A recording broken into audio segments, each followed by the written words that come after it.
Salut, salut! Et oui, Rebecca, toujours là pour le défi lecture de la Bible de l'aurore au crépuscule. Alors, ça consiste à quoi? On lit la Bible entièrement du début à la fin pendant 10 minutes chaque jour. Donc, tu peux encore nous rejoindre. Merci Seigneur pour tous ceux qui sont là fidèlement et tous ceux qui nous rejoignent pour ce défi. Seigneur, vraiment merci parce que tu nous parles personnellement. On redécouvre combien tu es grand, combien tu es merveilleux à travers ta parole et tu nous aides chaque jour à comprendre le passage. Donc, merci pour tout cela au nom de Jésus. Amen. Alors, on continue. Donc, Nombre 4, verset 21.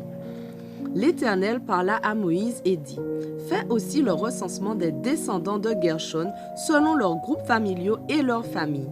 Tu compteras tous les hommes âgés de 30 à 50 ans, tous ceux qui seront recrutés pour effectuer une tâche quelconque dans la tente de la rencontre. Voici quelle sera la tâche des familles des Gershonites, ce qu'ils auront à faire et à transporter. Ils porteront les tentures du tabernacle ainsi que la tente de la rencontre avec sa couverture et la bâche de peau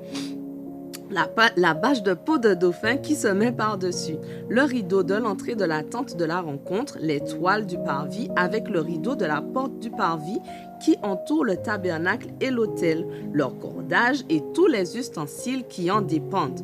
Ils feront tout le travail qui s'y rapporte. Ils feront tout leur service sous la direction d'Aaron et de ses fils pour porter ce qu'ils doivent et accomplir leurs tâches. Vous leur indiquerez tout ce qu'ils auront à transporter.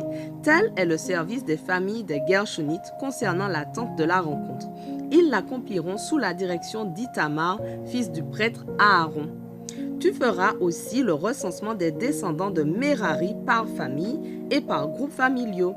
Tu compteras tous les hommes âgés de 30 à 50 ans, ceux qui seront recrutés pour effectuer une tâche quelconque dans la tente de la rencontre. Voici quelle partie de la tente de la rencontre ils auront pour tâche de transporter. Les planches du tabernacle, ses traverses, ses piliers, ses socles, les piliers qui entourent le parvis, leurs socles, leurs piquets, leurs cordages, ainsi que tous les outils nécessaires à leur montage. Vous attribuerez à chacun nominativement les objets qu'il aura pour tâche de transporter. Tel est le service des familles des Mérarites, c'est là leur travail concernant la tente de la rencontre.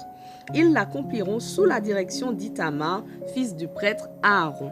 Moïse, Aaron et les chefs de la communauté firent le recensement des Kéatites par famille et par groupes familiaux.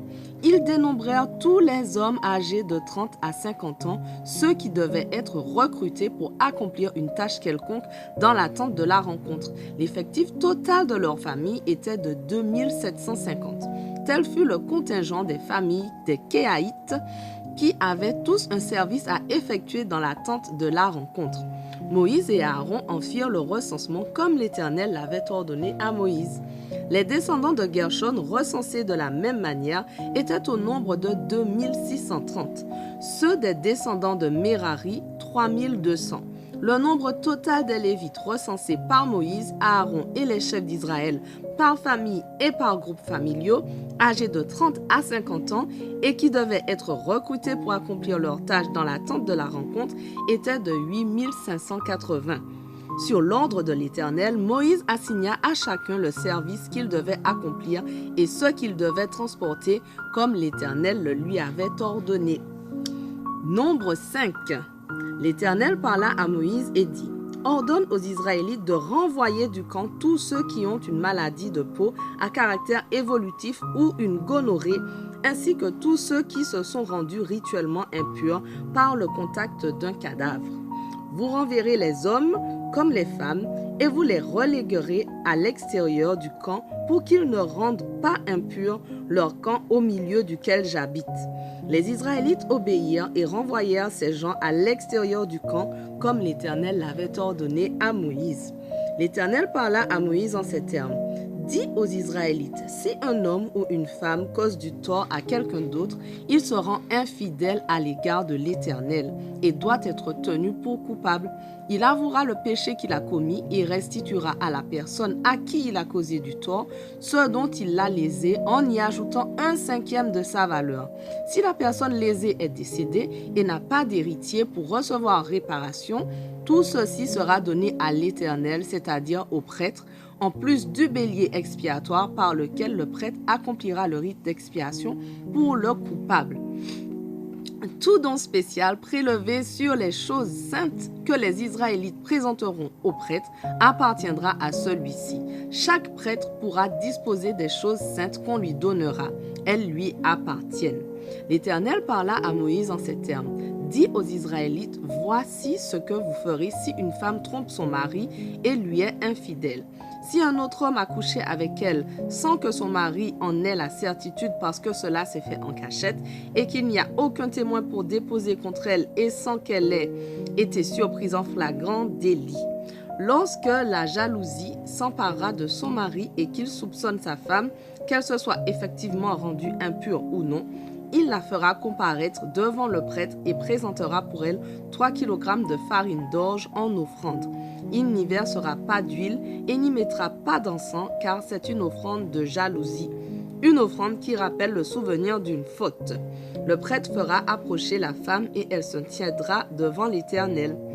Il puisera de l'eau consacrée dans un vase de terre cuite, puis il prendra de la poussière sur l'enceinte du tabernacle pour la mettre dans l'eau.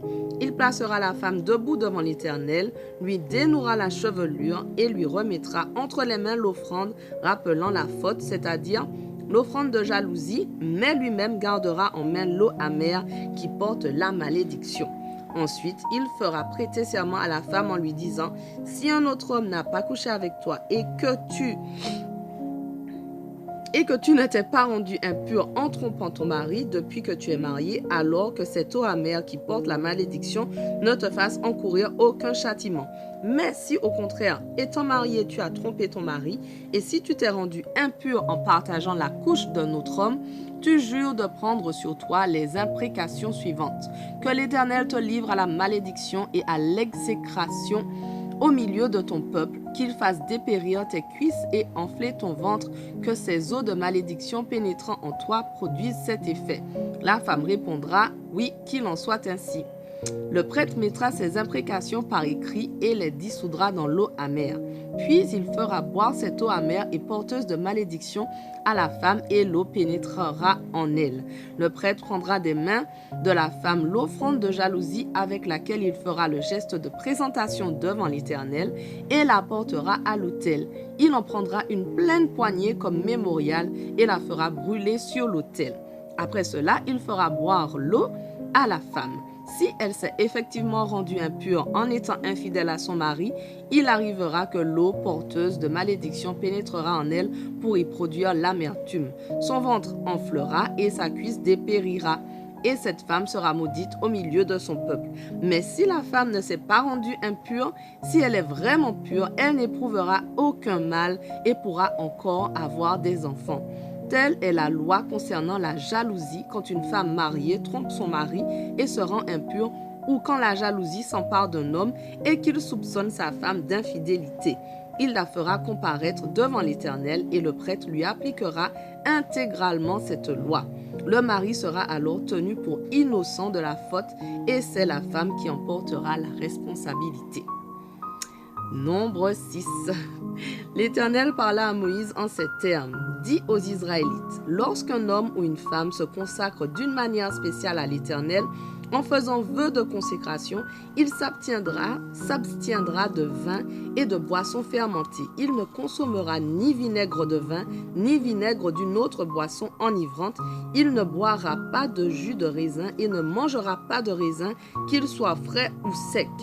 Durant tout le temps de sa consécration, il ne mangera aucun produit confectionné à partir du fruit de la vigne, depuis les pépins jusqu'à la peau du raisin. Pendant toute cette période, le rasoir ne devra pas toucher sa tête jusqu'à ce que s'achève le temps de sa consécration à l'Éternel. Il sera saint et se laissera pousser librement les cheveux et la barbe. Durant tout le temps pendant lequel il est consacré à l'Éternel, il ne touchera aucun corps mort. Il ne touchera aucun corps mort. Notre passage du jour touche à sa fin, mais on continue dès demain. On ne lâche rien, on s'accroche. Allez, sois béni.